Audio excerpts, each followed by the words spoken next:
So welcome everybody. Good evening. Thanks for coming out here. Those of you who live on campus in the first year suites or the living centers or UV, thanks for making the long trek over here. People who live in Pine Grove, you're welcome. We'll be here again next week. So next week we actually have an alumni speaker who was one of our first alumni, the first person who interned with us, and I'm excited about the message she's going to bring next week. So tonight we're going to finish up a 3-week series called When Does God Marvel? When Does God Marvel? And my house is full of some big Marvel fans, so I just had to go with that theme, Marvel Studios. But the point of this series has been to help us desire and build a confident hope in what God could do among us this semester and beyond. So if you're new, let me catch you up to speed. It'll be a good review for the rest of us. The big ideas from the first 2 weeks were these. The first one, we looked at what God doesn't marvel about. Our wildest hope is not too marvelous for God. Our wildest hope is not too marvelous for God. Can you guys see the screen? Okay, good.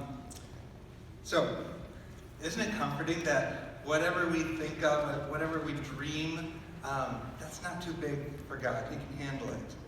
We're not talking about selfish dreams like the lottery or something like that, but those godly, others-focused dreams, like restored relationships, like a friend coming to know Jesus, like God's kingdom growing, or as a ministry, us trying something new to reach new people. The dreams that even seem impossible because they're just so big that we don't dare hope for it. God can handle those as well. Those things are not too marvelous for the God of the Bible. The last week we looked at an occasion when Jesus marveled at his hometown's lack of faith. God marvels when his people expect nothing of him. That's when God says, wow, but in a bad way. Whether it's because we're being resistant to change or because we're just wrapped up in the here and now and we don't even think about the future and having a godly hope to move toward. So whichever the reason it is for that, we had 3 action steps to help us want and expect God to move, for God to do God things. They were spend time with God each day, ask God, what do you want to see happen here? And then pray into that. Some of us may have sensed an answer to that question the moment we prayed it this week. As if God's been trying to tell us all along, and if we just paused and asked the question, there it was. And if so, lean into that, keep praying that God's going to fulfill that. Pray expectantly about that. Some of us may have prayed that prayer each day since last Tuesday, but we haven't really sensed any direction yet. And that's okay. There's nothing wrong. God may be trying to develop discipline or persistence in us. Maybe he's trying to line up other things first. Just keep asking. This idea isn't about God answering us immediately. That's not the way it works. It's about us considering what he wants and about giving him the opportunity to speak into our lives, to do something different and amazing. So when you ask God what he wants to see happen, wait for a few moments when you ask it, like listen, but then throughout your day, look for opportunities where God may be revealing the answer through a person or situation or just through his word later in the day. It may take time, but it's not a bad thing. If you have not been asking that question this week, the opportunity hasn't passed. Sometimes we think, oh, I missed a day, oh, I missed a week, and then we give up on our God time, or we give up on our Bible reading, or on a specific prayer that we're trying to pray. But we still have that opportunity each day. When we continue, it'll help us grow into a person that will expect God to do something. So tonight's message will build on these ideas. Let's introduce it with one more clip from the Marvel Cinematic Universe. This one is from Black Panther.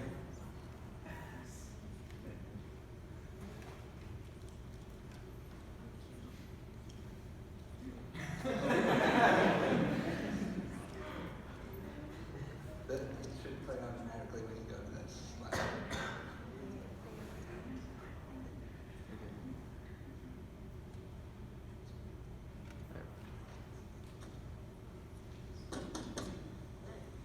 Position.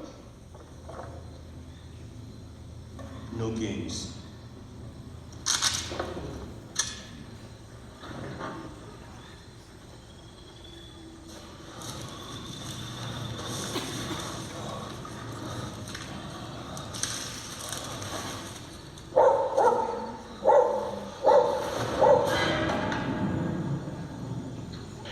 What is?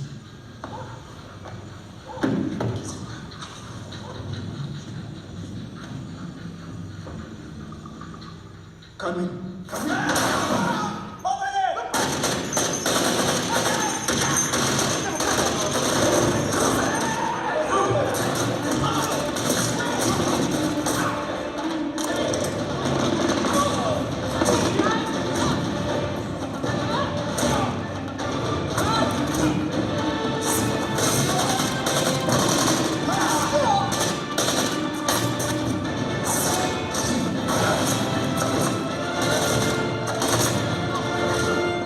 This one's just a boy. He got kidnapped as well. Nakia. I want it. I have her. Don't move. I will shoot. Wallahi, I will shoot her right now.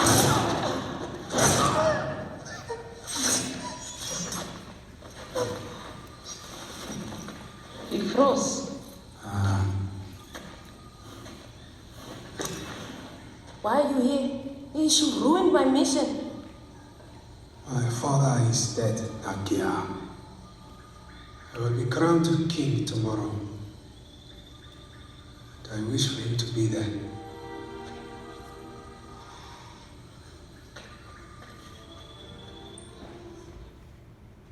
Okay. So, T'Challa was the name of the guy in the bulletproof panther suit. And in the Marvel storyline, he was prince of the country of Wakanda. And Nakia, the girl, was a Wakandan spy working undercover on a mission, undercover mission with human trafficking in Nigeria. And by hijacking this convoy, T'Challa just blew Nakia's mission.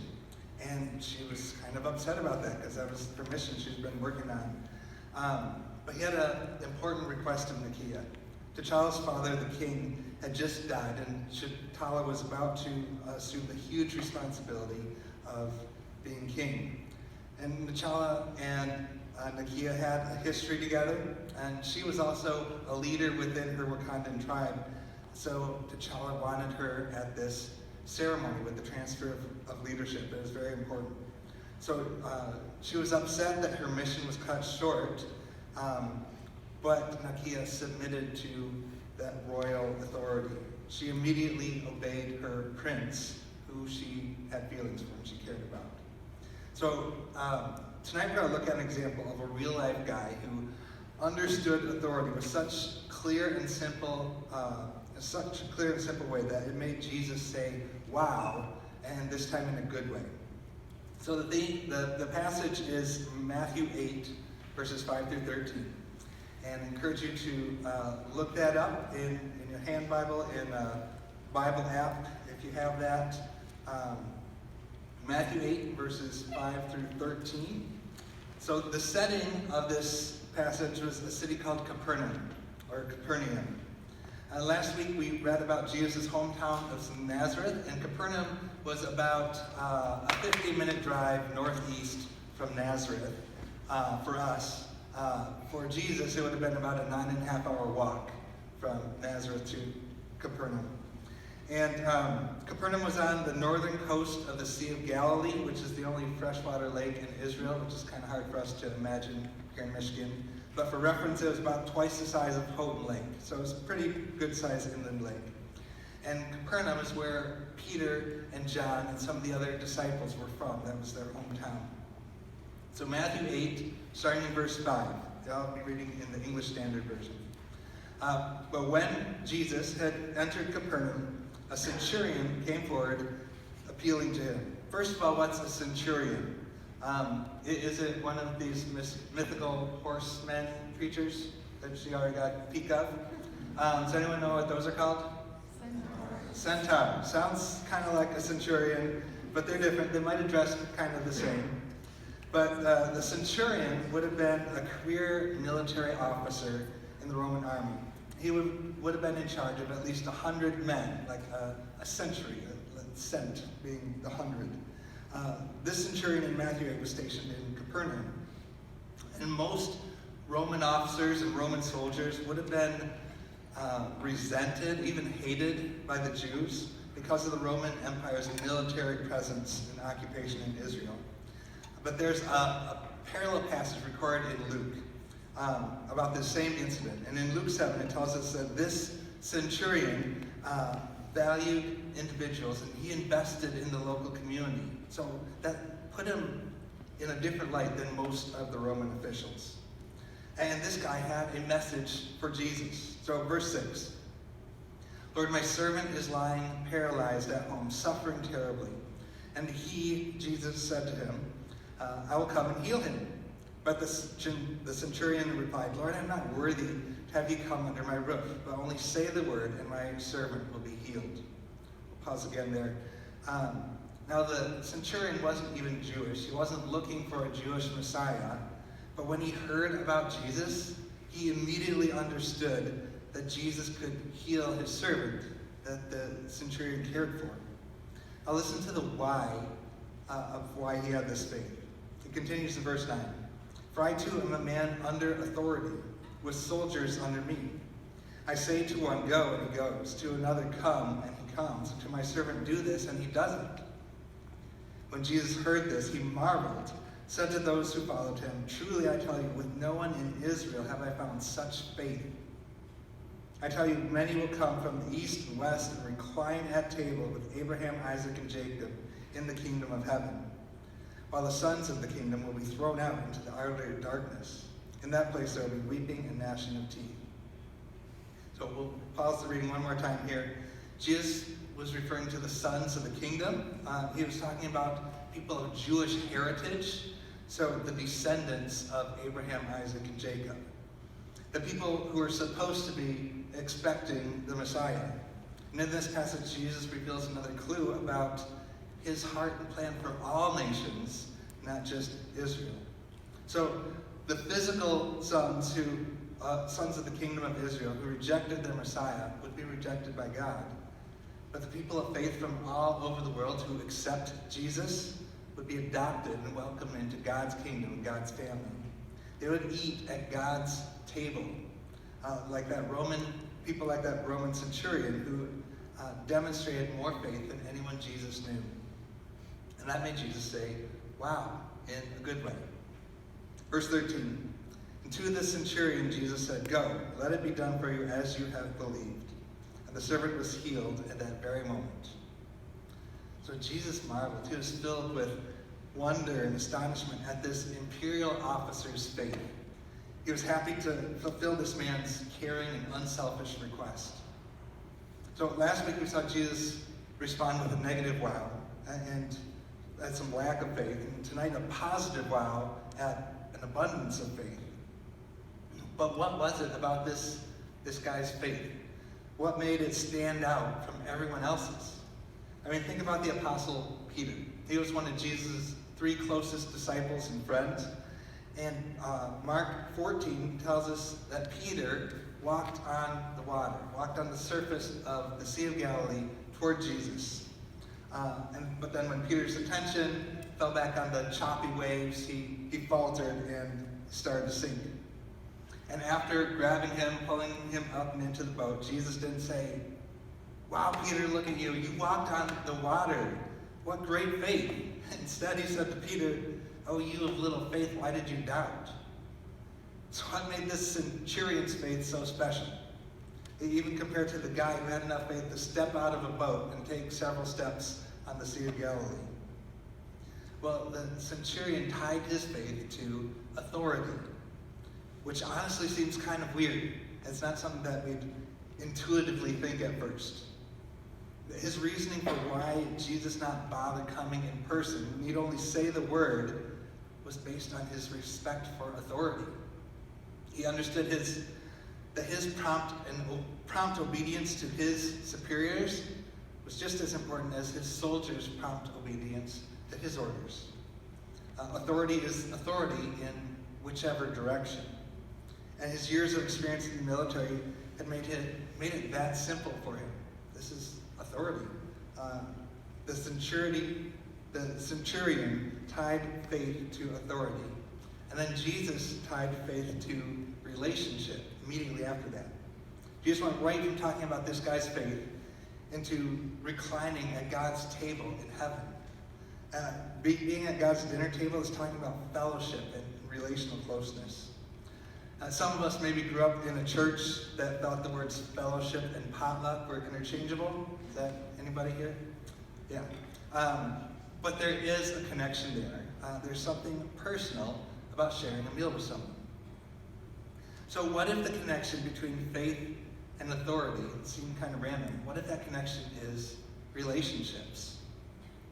Luke 7 is that other account that Luke said about this situation. He said that even some of the Jewish elders vouched for this Roman centurion's love for people.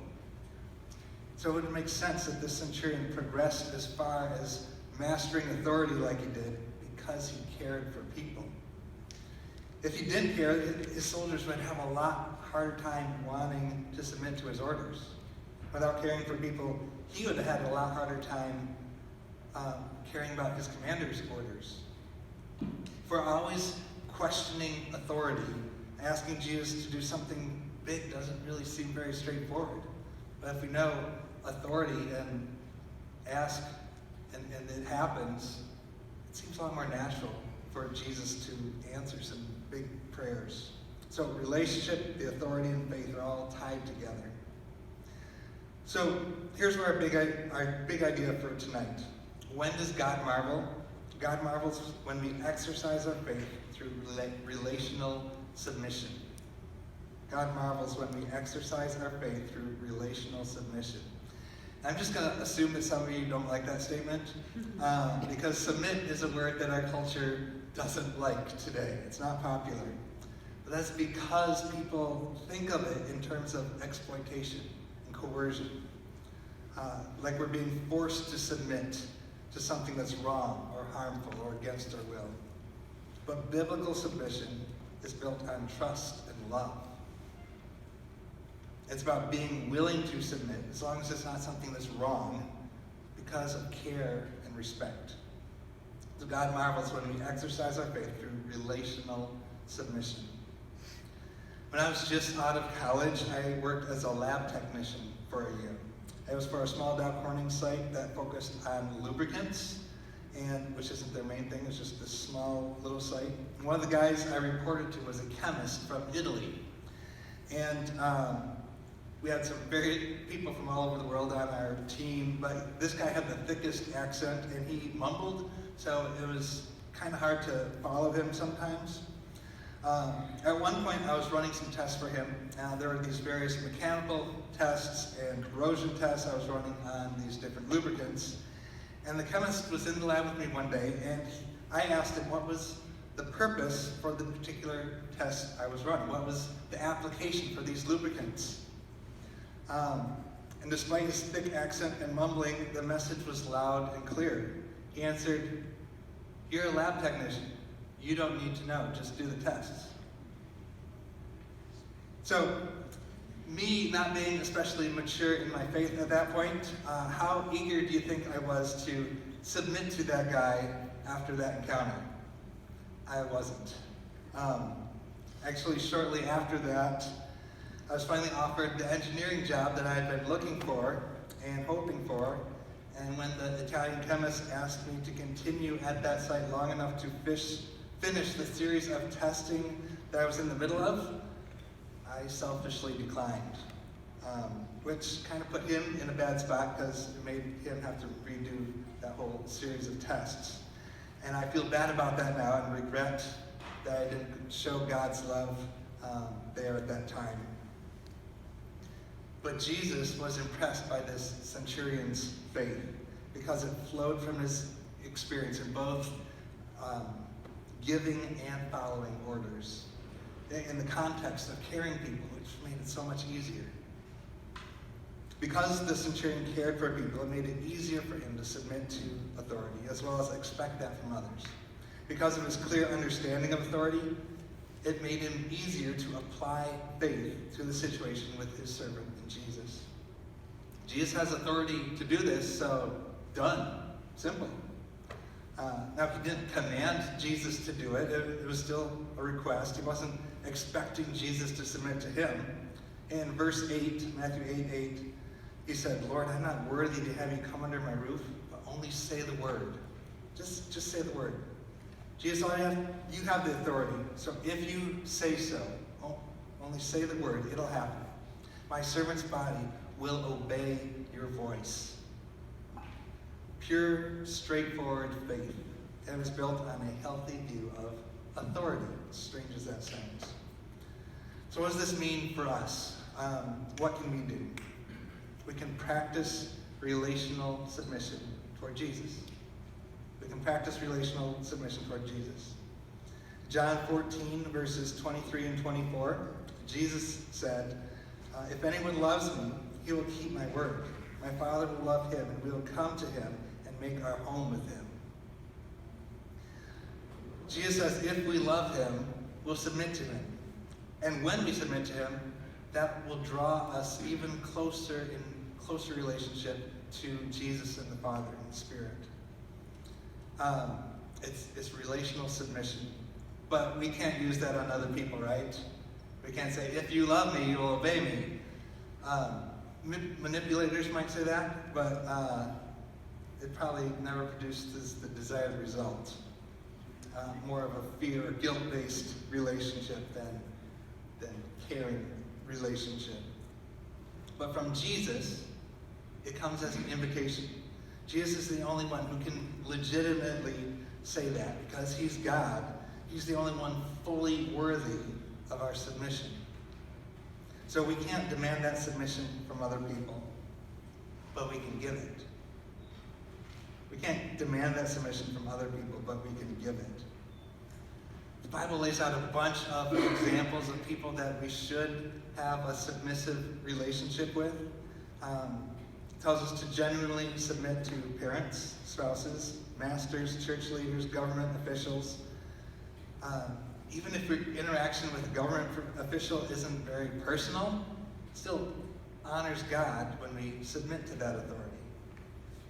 In fact, at times when these various people don't deserve our submission, like with the chemist, it still builds our relationship and trust in God when we choose to offer that submission to someone who isn't worthy of it.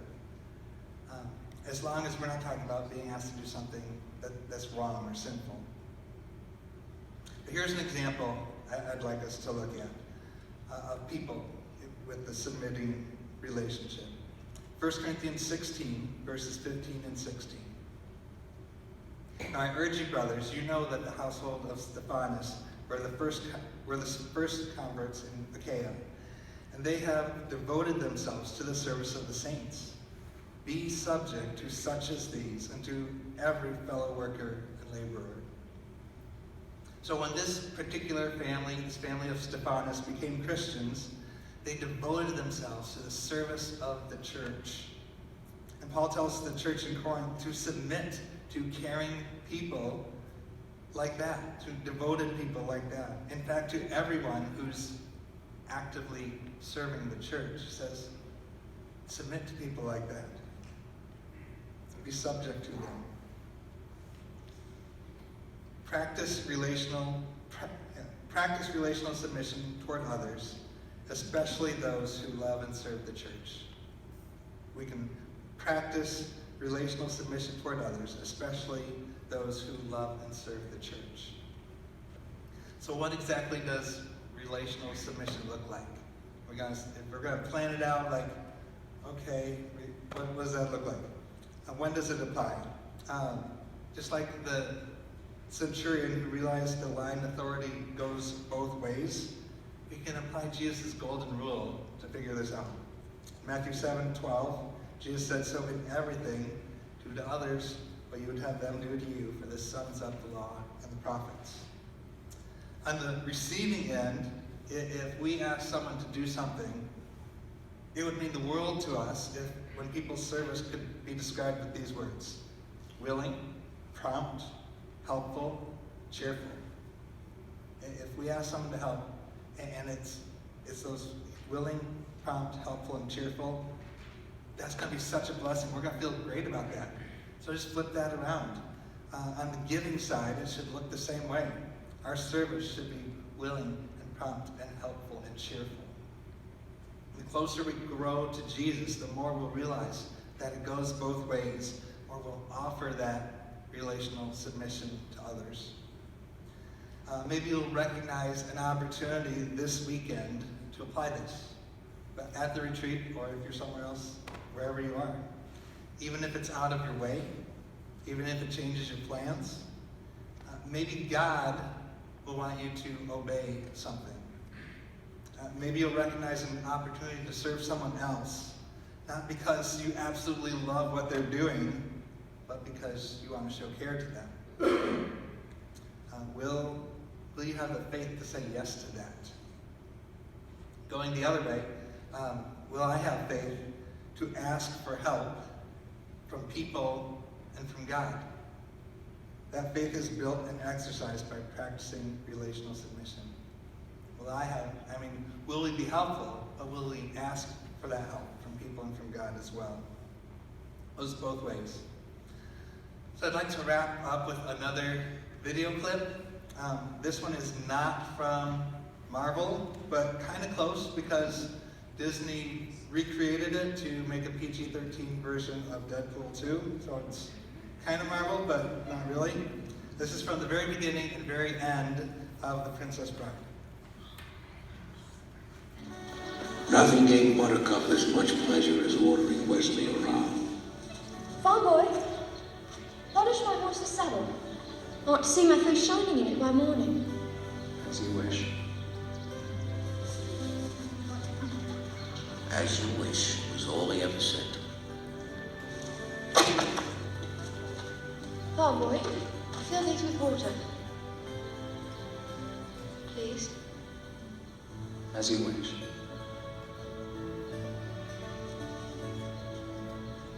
That day she was amazed to discover that when he was saying as you wish, what he meant was, I love you. And even more amazing was the day she realized she truly loved him back. The end. Now I think you ought to go to sleep.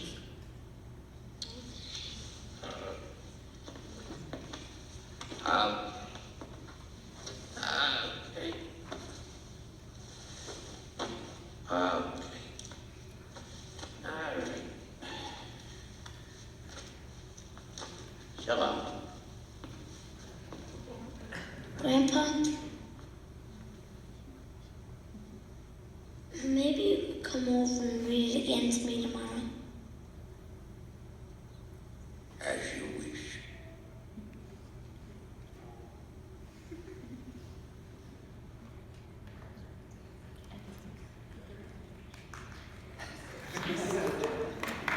So I feel like I'm starting to get like that, like just checking everything before I leave an area. As you wish.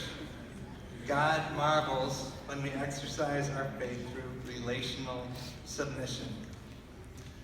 Will you let him give you a God-sized hope for the future? Will you exercise your faith enough to build confidence in asking God to just say the word?